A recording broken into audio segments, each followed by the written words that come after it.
കഴിഞ്ഞ 3 വർഷത്തിനിടയിൽ ലോൺ ആപ്പിൻ്റെ കെണിയിൽപ്പെട്ട ആളുകൾ നിരവധിയാണ്. 2026 തന്നെ 3 പേരാണ് ഇതുമായി ബന്ധപ്പെട്ട് ജീവൻ ഒടുക്കിയത് എന്നതാണ് കണക്കുകൾ. ലോൺ ആപ്പുകാർ ഈട് ചോദിക്കുന്നതാകട്ടെ മാനവും സ്വകാര്യതയുമാണ്. കെണിയിൽപ്പെടുന്ന പലരും പരാതി പറയാൻ മടിക്കുന്നതാണ് പ്രതികളെ പിടികൂടാൻ പ്രധാന തടസ്സമാകുന്നത് എന്ന് സൈബർ ഓപ്പറേഷൻസ് മേധാവി ADGP S. Sreejith news 18 loan ആപ്പുകൾ ഉണ്ടാക്കുന്ന അപകടക്കണികൾ പലപ്പോഴും ആളുകൾക്ക് ഈട് നൽകേണ്ടി വരുന്നത് അവരുടെ സ്വകാര്യതയാണ്. അങ്ങനെ ഒരു സാഹചര്യത്തിൽ എത്രയൊക്കെയാണ് പോലീസിൻ്റെ റഡാറിൽ പെടുന്ന കേസുകൾ? നമ്മുടെ സൈബർ വിങ് വളരെ ശക്തമാണ്. ഇത്തരം ആപ്ലിക്കേഷനുകൾ കണ്ടെത്താനും കുറ്റവാളികളെ കണ്ടെത്താനുമൊക്കെ 182ഓളം ആപ്ലിക്കേഷനുകൾ പൂട്ടിക്കാൻ നമ്മുടെ പോലീസിന് കഴിഞ്ഞിട്ടുമുണ്ട്. സൈബർ ഓപ്പറേഷൻസ് മേധാവി S. ശ്രീജിത്ത് നമ്മളോടൊപ്പം ചേരുകയാണ്. നമസ്കാരം സർ. ഈ ഒരു വർഷം തന്നെ 3ാമത്തെ ആത്മഹത്യയാണ് ഇതുമായി ബന്ധപ്പെട്ടെന്നാണ് മനസ്സിലാക്കുന്നത്. അപ്പം ഇടയ്ക്കൊരു ഘട്ടത്തിൽ പോലീസിൻ്റെ ഇൻ്റർഫിയറൻസ് ഉണ്ടായിരുന്ന സാഹചര്യത്തിൽ ഒരുപാട് കുറഞ്ഞിട്ടുണ്ടായിരുന്നു. പക്ഷേ ഇപ്പോഴെന്താണ് സംഭവിക്കുന്നത്? ശരിക്കും ഈ പോലീസിൻ്റെ റഡാറിൽ പെടാത്ത ഒരുപാട് കേസുകൾ വരുന്നുണ്ടോ? നമുക്ക് ഫലപ്രദമായിട്ട് ഈ കേസുകൾ അന്വേഷിക്കണമെങ്കിൽ നമുക്ക് FIR ഇട്ടേ പറ്റുള്ളൂ. 15,115 പരാതികൾ നാഷണൽ ക്രൈം റിപ്പോർട്ടിംഗ് പോർട്ടലിൽ എത്തിയതിന് ശേഷം കേവലം 284 കേസുകൾ മാത്രമേ നമുക്ക് രജിസ്റ്റർ ചെയ്യാൻ സാധിക്കുന്നുള്ളൂ. അതിൻ്റെ കാരണം എന്ന് പറഞ്ഞു കഴിഞ്ഞാൽ ഇരകൾക്ക് പലപ്പോഴും ഭയപ്പാടാണ്. പോലീസുമായി സഹകരിച്ചാൽ ഉണ്ടാവുന്ന ഭവിഷ്യത്ത് എന്താണ്? ഇവർ ഈട് വയ്ക്കുന്നത് കൊളാട്രൽ എന്ന് പറയുന്നത് നേരത്തെ താങ്കൾ സൂചിപ്പിച്ച പോലെ അവരുടെ സ്വകാര്യതയും അവരുടെ എന്താ പറയുക രഹസ്യ ജീവിതം നമ്മൾ അവർ പ്രൈവറ്റ് ലൈഫാണ്. അപ്പോൾ അവിടെ നടക്കുന്ന ഒരുപാട് കാര്യങ്ങളെ വക്രീകരിച്ചുകൊണ്ട് ഒരു കുടുംബ പശ്ചാത്തലത്തിലൊരു പടമെടുത്താൽ അതിനകത്തൊരു സ്ത്രീയും പുരുഷനും ഉണ്ടെങ്കിൽ അവരെ മോർഫ് ചെയ്ത് വേറെ രീതിയിലാക്കാനുള്ള സംവിധാനം ഇതെല്ലാം ഇവരുടെ കയ്യിൽ ലഭ്യമാണ്.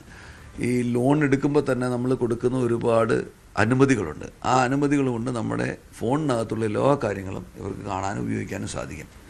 കോൺടാക്ട് ലിസ്റ്റ് അവർക്ക് ലഭ്യമാവും. അപ്പോൾ ഇതെല്ലാം ഉപയോഗിച്ചുകൊണ്ട് ഫലപ്രദമായി അവർക്ക് ഇവരെ ബ്ലാക്ക്മെയിൽ ചെയ്യാൻ സാധിക്കുന്നു. അപ്പോൾ അങ്ങനെ ബ്ലാക്ക്മെയിൽ ചെയ്യുമ്പം അവർ ചെയ്യേണ്ട കാര്യം എന്ന് പറഞ്ഞിട്ടുണ്ടെങ്കിൽ എത്രയും പെട്ടെന്ന് പോലീസിനെ സമീപിക്കുക എന്നുള്ളതാണ്. അപ്പോൾ അതിന് ഒരു വിശ്വാസ്യത സൃഷ്ടിച്ചെടുക്കാനായിട്ടുള്ള ഭാഗമായിട്ട് ഞങ്ങൾ ഒരുപാട് ബോധവൽക്കരണ പരിപാടികൾ നടത്തുന്നുണ്ട്.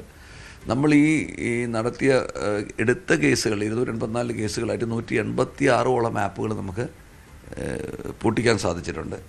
പക്ഷേ അതുമാത്രമല്ല, ദേശീയ തലത്തിൽ 1837 എണ്ണം ഇങ്ങനെ ക്ലോസ് ചെയ്യപ്പെട്ടിട്ടുണ്ട്. അത് നമ്മൾ ഇതിന് ഈ ഒരു കാര്യത്തിന് വേണ്ടിയിട്ട് എല്ലാ പോലീസുകളും തമ്മിൽ സഹകരിക്കാറുണ്ട്. എല്ലാ സൈബർ പോലീസ് വിങ്ങുകളും പരസ്പരം നല്ല സഹകരണമാണ്.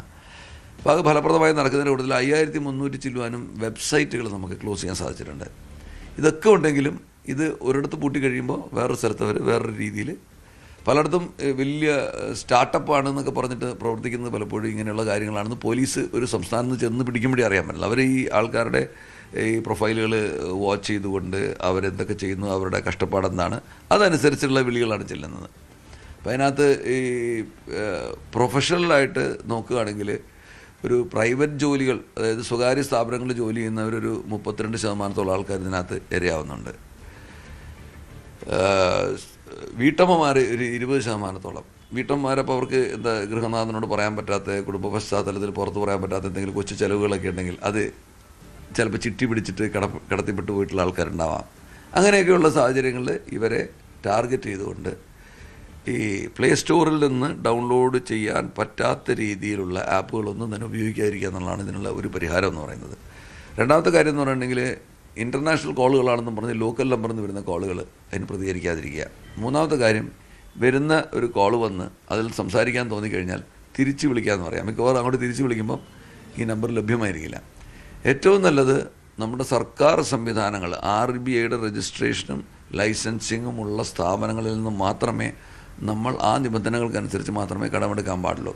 ഒന്നുകിൽ ഒരു നാഷണലൈസ്ഡ് ബാങ്ക്, അല്ലെങ്കിൽ ഷെഡ്യൂൾഡ് ബാങ്ക്, അല്ലെങ്കിൽ കോപ്പറേറ്റീവ് മേഖലയിലൊരു ബാങ്ക്, അല്ലെങ്കിൽ ഒരു NBFC, ഇത്രയും വരെ അനുവദനീയമാണ്. അതിനപ്പുറത്തേക്ക് അതായത് അംഗീകൃതമല്ലാത്ത ധനകാര്യ സ്ഥാപനങ്ങളുമായി സാമ്പത്തിക ഇടപാടുകളിൽ ഏർപ്പെടരുത്. പ്രത്യേകിച്ച് യുവാക്കൾ, സ്വകാര്യ മേഖലയിൽ ജോലി ചെയ്യുന്നവർ ഒക്കെയാണ് ഈ ലോൺ ആപ്പിൻ്റെ ഭാഗമാകുന്നത്. പലപ്പോഴും ഈ ആപ്പുകളുടെ പെർമിഷനുകൾക്ക് നമ്മൾ അപ്രൂവ് നൽകുമ്പോൾ ആണ് നമ്മളറിയാതെ നമ്മുടെ ഫോണിലെ കോണ്ടാക്റ്റുകൾ, നമ്മുടെ ചിത്രങ്ങൾ, നമ്മുടെ സോഷ്യൽ മീഡിയ പ്ലാറ്റ്ഫോമിലെ ചിത്രങ്ങൾ ഉൾപ്പെടെയൊക്കെ ഇവർക്ക് അനായാസം നേടിയെടുക്കാൻ പറ്റുന്നതിനുള്ള അനുമതി പത്രം നമ്മൾ അതിൽ നൽകുകയാണ് എന്നത് പലരും തിരിച്ചറിയുന്നില്ല.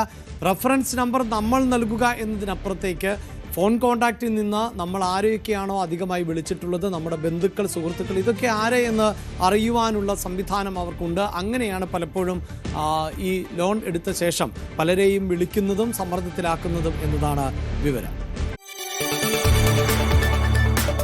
കൂടുതൽ വാർത്തകൾക്ക് news 18 Keralam YouTube channel subscribe ചെയ്യുക.